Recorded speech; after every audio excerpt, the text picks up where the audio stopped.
The massive research vessel RSS Explorer hung in orbit around the blue planet like a silver needle against dark velvet. Captain Mike Thomas stood at the bridge's main viewport, his weathered face reflecting in the reinforced glass as he studied the world below. The planet was almost entirely covered in water, with only a few rocky outcrops breaking through the endless ocean. "Captain, the mineral scan results are in," said Tom Wilson, the ship's chief scientist. His excited voice echoed across the quiet bridge. "The ocean floor is rich with rare earth elements. There's enough down there to power Earth's industries for the next 100 years." Mike turned away from the viewport, his eyes bright with interest. "Show me." The main screen lit up with colorful graphs and numbers. Even with his basic scientific knowledge, Mike could tell they had stumbled onto something incredible. After 3 months of exploring this sector of space, they had finally found what Earth desperately needed. "Send the data to Earth Command," Mike ordered, "and contact the Galactic Council. We need to stake our claim before." The communication officer cut him off. "Sir, we're receiving an urgent message from the Council already." A hologram appeared in the center of the bridge. The tall, thin figure of Council member Brightstone materialized. Like most members of his species, he had gray skin and large eyes adapted to his homeworld's dim light. His expression showed clear concern. "Captain Thomas," Brightstone said, his universal translator making his clicks and whistles understandable, "we have detected your presence near planet LC-249. I must warn you, this is a Class 5 hazard world. No colonization or mining operations are permitted." Mike frowned. "With all due respect, Counselor, our scans show no dangerous wildlife or toxic elements. Why is it classified as hazardous?" "Captain, the planet is." Brightstone seemed uncomfortable. "The planet is 94% covered in dihydrogen monoxide." There was a moment of silence on the bridge before Tom started laughing. He quickly covered his mouth, but Mike had to fight back a smile too. "Counselor," Mike said carefully, "you mean water?" "Yes, exactly." Brightstone's large eyes blinked rapidly. "The crushing depths, the constant moisture, the impossible pressure. No species can safely operate in such conditions. We lost 3 survey teams just trying to study it." Mike thought about his childhood, swimming in the Pacific Ocean near his home. He remembered diving for shells with his friends, surfing the waves, and later, his time in the Navy working with underwater construction teams. An idea began to form. "Counselor," he said, "humans have been living and working around water for our entire history. We have cities near oceans, underwater research stations, and deep-sea mining operations back on Earth. We can handle this." Brightstone's hologram flickered as he moved closer to his camera. "Impossible. You must be mistaken about the conditions. The pressure at even moderate depths." "Sir," Tom interrupted, pulling up a video on another screen. "This is from Earth's Mariana Trench Research Station. Depth, 8,000 meters." The video showed human divers in specialized suits working around an underwater base. Brightstone made a sound that the translator couldn't process. "I'll have to discuss this with the full council," he said finally. "No action is to be taken until we reach a decision." The hologram disappeared. Mike turned to his crew, who were all trying not to smile. Humans had faced many challenges since joining the Galactic Federation 5 years ago. Most alien species saw them as primitive newcomers, barely out of their stone age compared to civilizations that had been crossing the stars for thousands of years. But now, they had found something they could do better than anyone else. "Send another message to Earth Command," Mike said, turning back to the viewport and the blue world beyond. "Tell them we found not just one planet, but maybe our place in the galaxy." Tom nodded, already typing. Below them, waves bigger than mountains rolled across the alien ocean, beautiful and deadly, but only if you didn't know how to swim. The RSS Explorer's meeting room was crowded with the strangest group of aliens the crew had ever seen. 5 different species had sent representatives to discuss the water planet situation. Captain Mike watched as they all kept nervously glancing at the large window that showed the blue world below. "So you see," said the tall, rocky-skinned ambassador named Groundwalker, "it would be best to leave this planet alone. The risks are too high." Anna Reed, the ship's chief engineer, crossed her arms. She had been fixing underwater equipment since she was 18, and these aliens were telling her it couldn't be done. "Why don't we show you our plans?" she suggested. "We already have experience with this kind of work." The aliens agreed, but Mike noticed how they huddled together as Anna led them through the ship. Their bodies were built for dry, rocky whirls or thin atmospheres. The very idea of deep water seemed to terrify them. They reached the ship's recreation deck, and Anna smiled. She had planned this perfectly. The door opened to reveal the ship's swimming pool. 2 crew members were doing laps, and another was sitting at the edge with their feet in the water. The effect was immediate. All 5 aliens jumped back. The smallest one, a fuzzy creature named Dry Sand, actually climbed up Groundwalker's back in panic. You put water inside your ship." Groundwalker's voice shook. "And you get in it. It's for exercise and fun," Anna explained. "Would you like to see more?" Before they could answer, she walked to the pool's edge. The aliens gasped as she pulled off her shoes and rolled up her pants to dip her feet in the water. "Most of us learned to swim as children," Mike added, enjoying their shocked expressions. "It's as natural as walking for humans."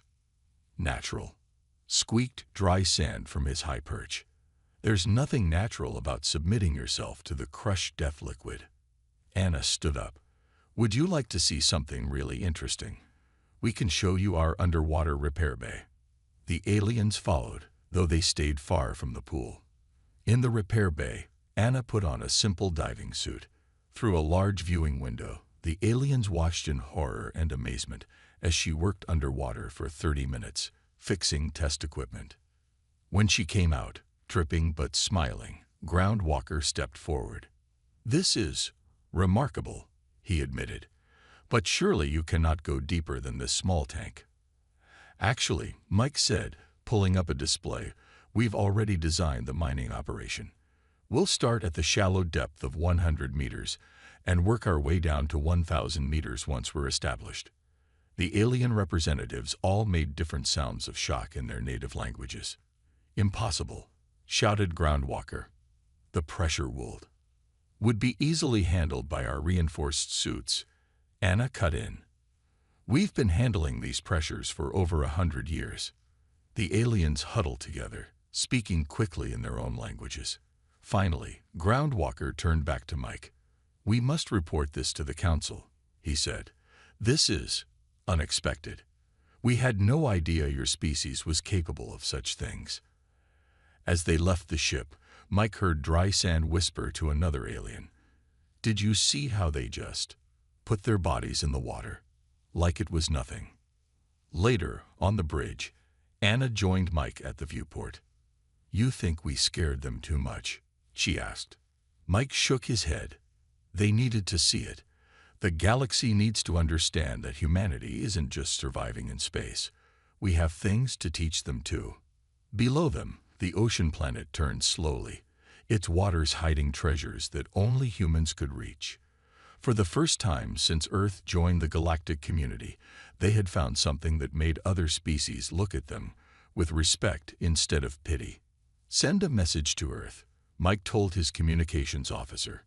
"Tell them to send our best deep-sea teams.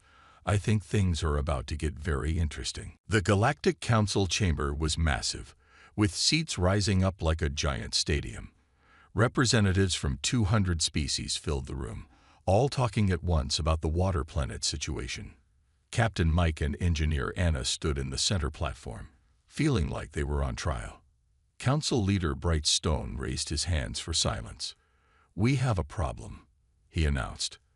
3 species claim mining rights to planet LC-249. The rock shapers discovered it first. The crystal mines have the most advanced mining technology. And now, the humans say they can actually work there. "We don't just say it," Mike spoke up. "We can prove it." A tall alien made of living crystal stood up. "We have invested billions of credits in underwater mining drones. Our technology is superior to anything humans have."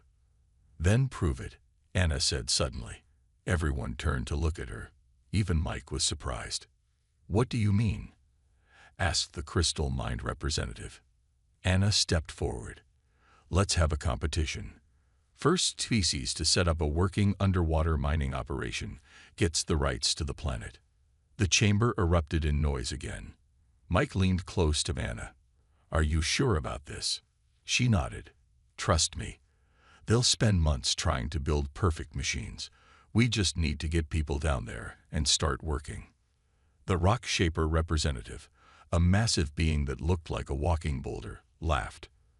"The humans want to compete with their primitive diving suits against our advanced robotics, afraid to lose to primitives." Mike asked with a smile. That caused another uproar. The crystal mines and rock shapers started arguing about combining their resources.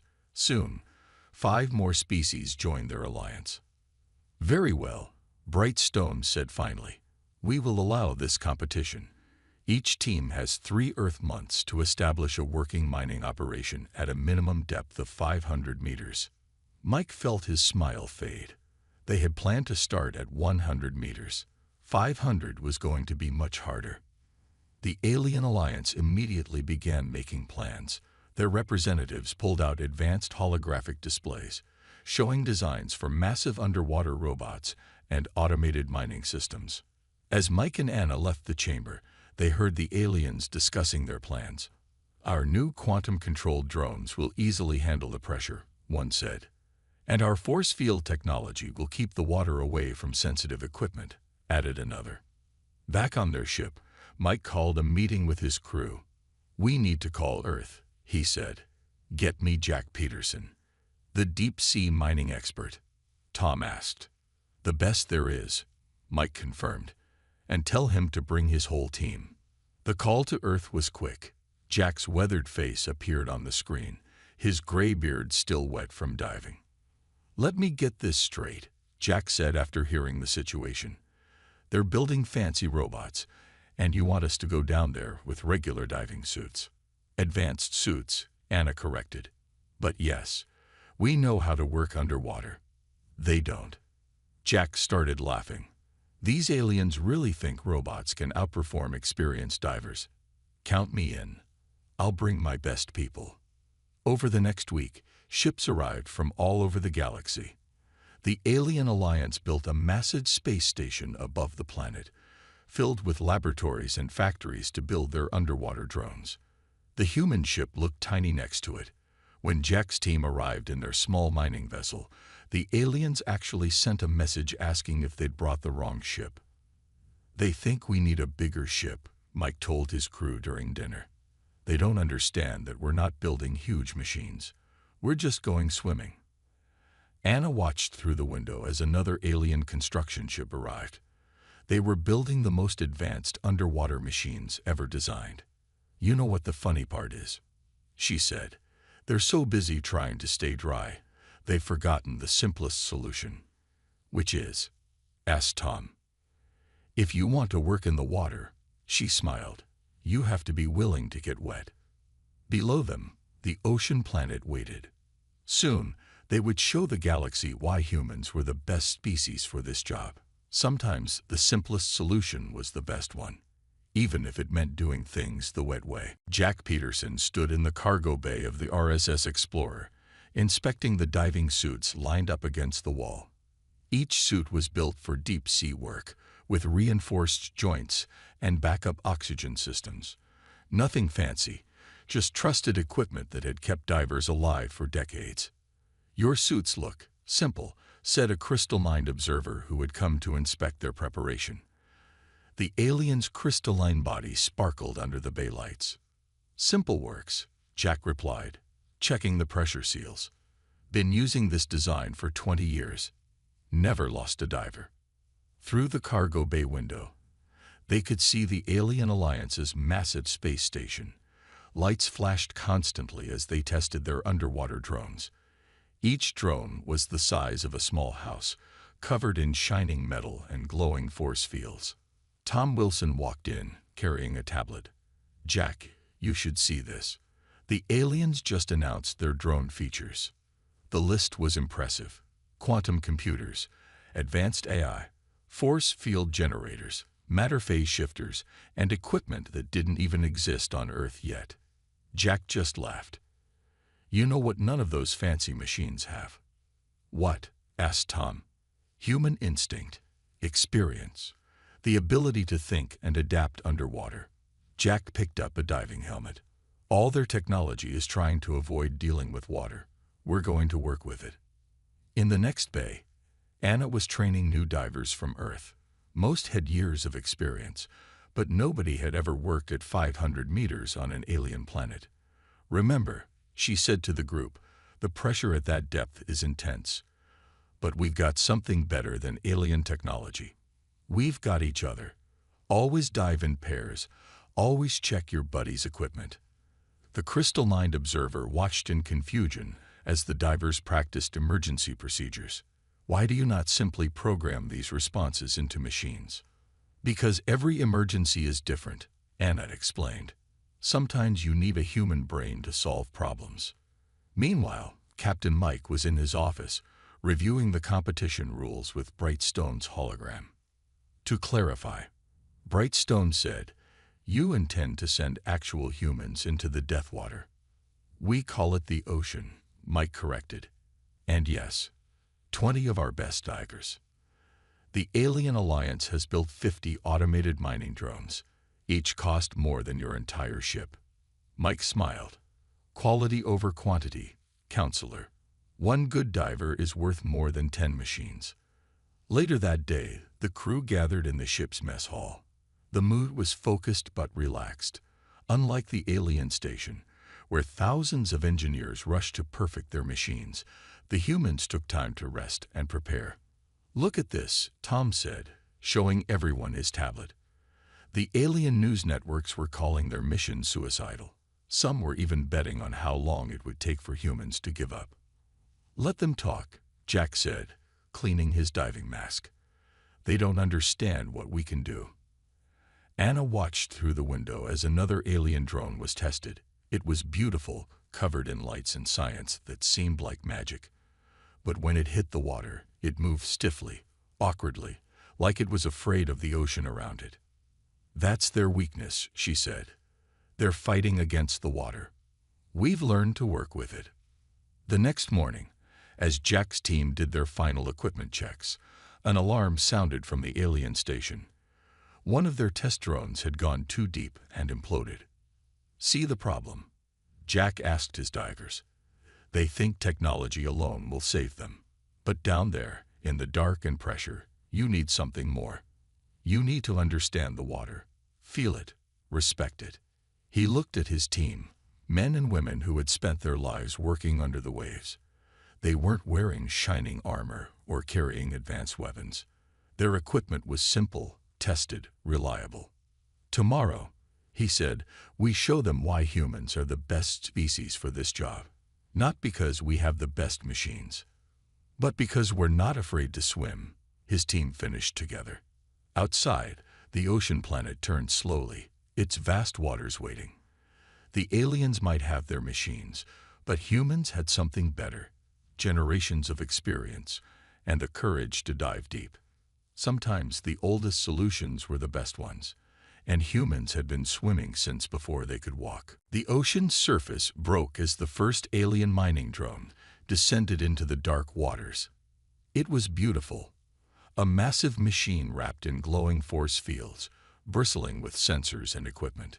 4 more drones followed it, their lights creating a dazzling display. Above, in the RSS Explorer's launch bay, Jack Peterson watched the alien machines go down. "Our turn," he said, turning to his dive team. "Let's show them how it's done." The human diving operation looked almost primitive in comparison. No fancy lights or force fields. Just 2 transport pods carrying 10 divers each. But unlike the rigid mechanical movement of the alien drones, the human pods moved smoothly through the water. At 200 meters, the first alien drone reported problems. "The pressure is affecting our quantum sensors," the crystal mind engineer announced over the general channel. "Adjusting force fields." Jack's voice came through the comm system to his divers. "Remember your training. This is just like the North Sea rigs, just a bit deeper." At 300 meters, 3 alien drones started having communication issues. Their signals became garbled, affected by the mineral deposits they were trying to detect. The human pods kept ascending steadily. At 400 meters, the first alien drone imploded. The force field meant to protect it from water pressure had failed. The crystal mind engineer's voice was panic-stricken. "How is this possible? Our calculations were perfect." Captain Mike, watching from the bridge, smiled. "They forgot something basic," he told Anna. "Water doesn't care about calculations. It just is." At 500 meters, the target depth, only one alien drone remained operational. Its movements were jerky, its sensors barely functioning under the immense pressure. The human pods reached their target zone and opened. 20 divers swam out, their lights cutting through the darkness. Their movements were smooth, practiced, almost graceful. "This is Dive Team 1. Jack's voice was calm over the radio. "Beginning survey pattern." The aliens watched in disbelief as humans moved freely at a depth that had destroyed their best machines. The divers worked in pairs, setting up simple but effective mining equipment on the ocean floor. "Impossible," the rock shaper representative shouted over the comm. "The pressure at that depth is exactly what we trained for." Anna cut in. She was monitoring the divers' vital signs. All normal. The last alien drone tried to approach the human work site. Its robotic arms, designed to handle delicate mining operations, could barely move against the water pressure. Meanwhile, Jack's team had already set up their first mining station. It wasn't pretty, basic drilling equipment protected by simple pressure housings, but it worked. "First sample coming up," Jack reported. He held up a container of mineral-rich rock to his helmet camera. Even through the murky water, the valuable crystals sparkled. The crystal mind engineer's voice was quiet. "How are they doing this with such basic equipment?" "Because," Mike replied, "we're not fighting the ocean. We've learned to work with it." On the ocean floor, the divers continued their work. They moved with the water currents instead of against them. When a pressure housing leaked, they fixed it instead of replacing it. When mineral deposits were found in a tight crevice, they simply swam in to get them instead of trying to manipulate robotic arms. After 3 hours, the last alien drone failed. Its force fields collapsed under the constant pressure, and its systems shut down. By then, the humans had set up 3 mining stations and collected more mineral samples than all the alien drones combined. "Mining operation control," Jack radioed from the depths. "I think we've made our point." In the Galactic Council observation room, the alien representatives stood in stunned silence. On their screens, human divers continued to work in an environment that had destroyed their most advanced technology. "Perhaps," Brightstone said slowly, "we have underestimated the humans." Below, in the dark waters, Jack watched his team work. They weren't just surviving at this depth, they were thriving. Sometimes the simplest solution was the best one. And humans had been finding simple solutions to working underwater for a very long time. Nobody saw the storm coming. The ocean planet's weather systems were still new to them, and this one formed quickly. Massive waves rolled across the surface, and deep currents stirred up the dark waters below. "All teams, surface immediately," Captain Mike ordered, watching the weather readings get worse by the minute. "Storm warning. I repeat, all teams surface now." The Alien Alliance's backup drones, which had just been launched, immediately started retreating. Their magnetic tethers tangled in the strong currents, making them crash into each other. But down at 500 meters, Jack's team had a problem. "Captain," Jack's voice crackled through the radio, fighting static from the storm. "We've got 2 alien drones trapped down here. Their power's failing. If those force fields go out at this depth, leave them, the crystal mind engineer ordered over the common channel. They're just machines. We can build more. Those machines cost billions, added the rock shaper representative. But they're not worth risking lives over. Jack looked at his dive team. They had practiced rescue operations dozens of times, but never with alien equipment, never in these conditions. The storm was making the currents stronger every minute. We're getting those drones, he decided. Team 2 and 3, start surfacing. Team 1, with me. Jack, Anna's worried voice came through. The current's getting stronger. You've got maybe 10 minutes before it's too dangerous to stay down there. The storm grew worse above. Waves crashed against the Explorer's hull, and the alien station's sensors were going crazy trying to track their lost drones. Below, Jack and 4 other divers fought against the current. They reached the first drone, a massive cylinder of metal and crystal, its force fields flickering as power failed. Basic physics, Jack told his team over their local comm. Doesn't matter if it's alien tech or a shipping container, water acts the same way. They worked quickly, attaching their emergency lift bags to the drone's frame. As the bags inflated with air from their spare tanks, the drone slowly started to rise. First one's coming up, Jack reported, moving to the second. The second drone was in worse shape. Its force fields were almost gone, and the pressure was starting to crush its outer shell. 5 minutes, Anna warned. Jack, you need to get out of there. The drone's shell cracked. Water sprayed through the gap, and warning lights flashed all over it. Jack knew what would happen next. At this depth, an implosion would be deadly. Everyone back, he ordered his team. But instead of retreating, he swam forward alone. Years of experience took over. He'd seen pressure damage before. The trick wasn't to fight it, but to guide it. He attached his last lift bag, then used the water current itself to spin the drone, pointing the crack upward. Come on, he muttered, working with the water instead of against it. Work with me here. The lift bag inflated. The drone slowly started to rise, its damaged side up, using the water pressure that had almost destroyed it to hold its shape together. Both drones secured, Jack reported. Teams surfacing now. It took 15 tense minutes for everyone to get back to the ship. The storm raged around them, but the human diving teams moved with the waves, letting the ocean guide them up. In the Explorer's cargo bay, aliens and humans stood together, watching their crews return. When Jack's team finally emerged from the water, even the crystal mind engineer was speechless. The saved drones, despite some damage, were mostly intact, along with all their valuable data and equipment. Why? Asked the rock shaper representative. Why risk your lives for our machines? Jack took off his diving helmet, shaking water from his gray beard. Because that's what we do. In the ocean, you look out for everyone, even if they're not human. Later, in the ship's meeting room, Captain Mike received a message from the Galactic Council. But before he could read it, Jack spoke up. Doesn't matter what they say, he said, still drying off. Today we proved something better than who owns the mining rights. What's that?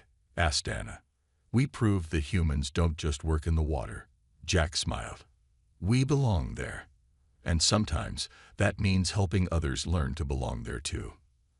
Outside, the storm began to calm. The ocean planet turned slowly below them, its waters no longer seeming so alien or frightening to those watching from above. 1 month after the storm, the RSS Explorer's crew stood in the Galactic Council chamber again. This time, though, they weren't in the center platform. They were honored guests in the front row. Council leader Brightstone addressed the packed chamber. Today, we recognize a turning point in galactic cooperation. The events at planet LC-249 have taught us all a valuable lesson. Captain Mike sat with his crew, watching as holograms played above the chamber floor. They showed human divers working underwater, clips from their mining operation, and most importantly, the rescue during the storm. The human achievement is not just their success in establishing mining operations, Brightstone continued. It is their mastery of an environment most species consider impossible to work in. The crystal-mind engineer stepped forward. Our allies and I wish to formally withdraw our claim to the water planet. Moreover, we propose that humans be granted priority rights to all similar water-covered worlds in the galaxy. A murmur of agreement spread through the chamber. Jack leaned over to Anna and whispered, "Did they just give us all the water planets?" "Not just that." Anna smiled. "Watch." The Rock Shaper representative spoke next. "We also propose a new initiative. Our species request human instruction in underwater operations. We wish to learn from their expertise." Mike couldn't help but grin. Just 6 months ago, these same species had called humans primitive. Now they wanted to learn from them. Brightstone raised his hands for quiet. The Council recognizes humans as the galaxy's experts in aquatic environments. All water planets similar to LC-249 will be under their jurisdiction. Furthermore, we are establishing the Interspecies Underwater Training Program to be led by human instructors. As if on cue, the chamber's main screen lit up. It showed a new facility being built on Earth, an underwater training center designed to help other species overcome their fear of water. The first class starts next week, Tom told his crewmates. 20 alien students ready to learn basic swimming. Jack laughed. "Never thought I'd be teaching rock shapers how to doggy paddle." After the ceremony, in a quiet moment on the observation deck, Mike stood with his crew watching ships come and go from Earth. Among them were vessels from dozens of species, all coming to learn what humans had known since they first looked at the ocean. That water wasn't something to fear, but to understand. "You know what the best part is?" Anna said, looking at the latest reports. 3 species have already started building their own diving suits. They're actually getting in the water themselves instead of just building machines to stay dry. "Progress," Mike nodded. "Though I heard the first swimming class was interesting." "Oh yeah," Jack grinned. "Took 2 hours just to convince them to put their feet in. But they're learning." That crystal mine student actually floated yesterday. A small alien child from the rock shaper species approached them, clutching what looked like a human child's swim goggles. "Is it true?" the child asked in translated speech. "That human children play in water?" Mike knelt down to the child's level. "More than play. We swim, dive, explore. Would you like to learn?" The child's crystalline eyes widened. "Can I really?" "Of course," Mike smiled. "That's what we do now. We help others learn not to fear the water." Later, as the Explorer prepared for its next mission, Mike looked at his crew. They had come looking for mining rights to one planet. Instead, they had gained something far more valuable, a special place in the galactic community. "New mission orders, Captain," Tom reported. 3 water planets discovered in Sector 7. All need survey teams. And, Mike prompted, knowing there was more. "And 20 different species requesting to send trainees with us. They want to learn on the job."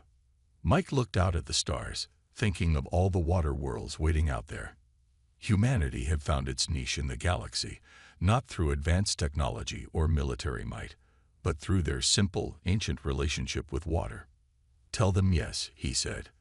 "After all, the ocean is big enough for everyone, as long as they're willing to learn how to swim." Below them, Earth's ocean sparkled in the sunlight, a blue jewel in space, reminding everyone who saw it that sometimes the greatest strength comes from the simplest things, like not being afraid to get wet.